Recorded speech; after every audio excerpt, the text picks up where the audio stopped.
کہ خمس نکالنے سے پہلے سالانہ زندگی کے اخراجات، گھر کے اخراجات، اہل و عیال کے اخراجات کو اس میں سے منہا کرنا چاہیے۔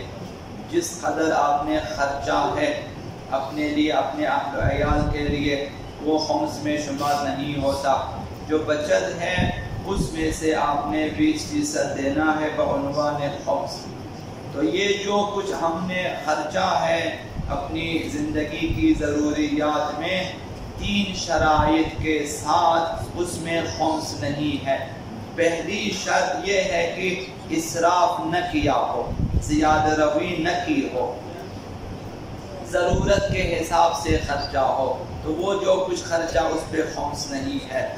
گناہ پہ نہ خرچہ ہو، لہذا جو کچھ گناہوں پہ خرچہ ہے وہ اس کا خمس دینا واجب ہے، اور بشرطے کہ اپنی شان اور حیثیت کے مطابق خرچہ ہو۔ لہذا اگر اپنی حیثیت سے بڑھ کر خرچہ ہے تو جو کچھ حیثیت اور شان سے زیادہ خرچہ ہے اس کا خمس بھی واجب ہے۔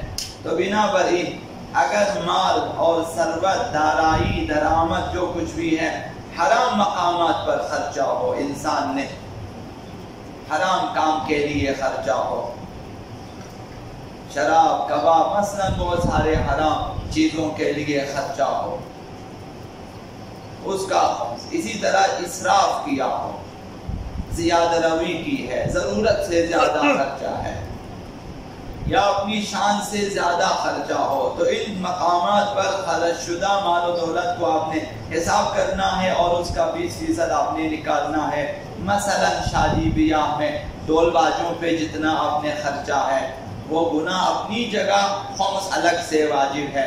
مثلا آپ نے بینڈ باجے والوں کو 50-60 ہزار آپ نے دیا ہے، وہ جو 50 ہزار آپ نے دیا ہے وہ تو گناہ پہ خرچہ، گناہ اپنی جگہ ہے، لیکن اس کا خمس بھی جو ہے 10,000 روپے آپ کو الگ سے دینا پڑے گا۔ اسی طرح شادی بیاہ میں کھانوں میں آپ نے زیادہ روی کی ہے، آپ کو جس قدر کھلانا چاہیے ضرورت کے حساب، اپنی شان اور حیثیت کے مطابق، اس میں سے زیادہ آپ نے خرچہ اور اسراف کیا، ضرورت نہ تھی کہ اس قدر آپ خرچیں، ضرورت نہ تھی، محض اپنی جو ہے حیثیت جتانے کے لیے خرچہ۔ شادی بیاہ کے محفلوں میں جب ہم جاتے ہیں کبھی کبھی تو اندازہ ہو جاتا ہے کس قدر اسراف ہوتا ہے۔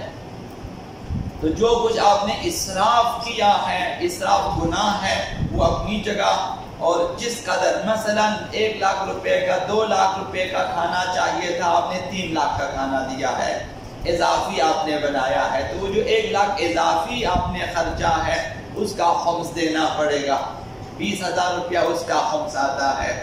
تو اسی طرح سے اگر جو ہے گناہوں پہ خرچہ ہو، لہذا وہ اخراجات جو انسان کی ضرورت اور شان و حیثیت سے زیادہ ہو وہ مقرونہ زندگی میں، شرعی زندگی کے اخراجات میں شامل نہیں ہے، کیونکہ شریعت نے اس کی اجازت نہیں دی ہے کہ آپ اپنی حیثیت سے زیادہ خرچے یا گناہوں پہ خرچے۔ تو بنابراین جو شخص اس حد سے زیادہ خرچے، اس مقدار سے زیادہ خرچے گا کہ عرفاً کہا جائے، عرف عام میں ہم مثلا لوگ جو جاتے ہیں شرکت کرتے ہیں وہ کہیں کہ اسراف کیا ہے، انہوں نے زیادہ روی کی ہے، اگر عرفاً اسراف کہا جائے تو پھر اس کا خمس دینا واجب ہو جائے گا۔ جو کچھ زیادہ خرچہ ہے اس زیادتی کا خمس دینا واجب ہے۔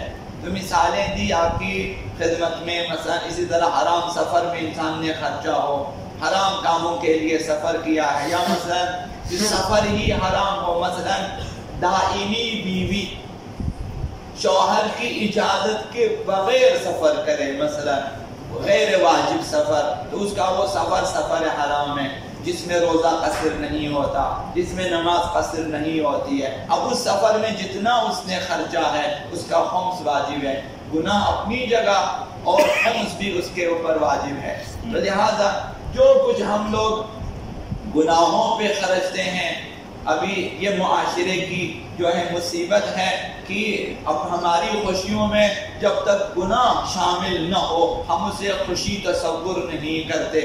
مثلا اگر شادی میں حتیٰ دلہا اور دلہا کا باپ بھی جب تک نہ ناچے کہتے نہیں ابھی شادی نہیں ہوئی ہے، مثلا ناچ گانے، اسی طرح سے بینڈ باجے والے بلا لیتے ہیں، یا مثلا اسی طرح سے، اور یہ ایک معاشرے کی مصیبت ہے۔ اور اسی طرح گناہوں پہ خرچنا، اسی طرح اسراف کرنا، یہ بہت ساری چیزیں ہیں۔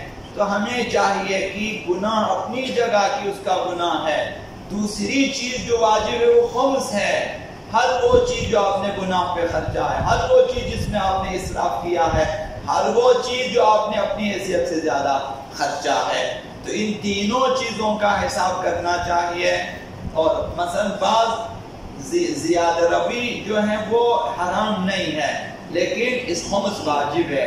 یہ بھی عرض کروں گا، آپ کو 2 جوڑے لباس، آپ نے 3 جوڑے بنا لیے، وہ گناہ نہیں ہے، لیکن وہ 1 جوڑا اضافی بنا، اس کا خمس واجب ہے۔ بعض جگہوں پہ اسراف حرام ہے اور گناہ بھی ہے، اس کا گناہ کے ساتھ ساتھ خمس واجب ہے۔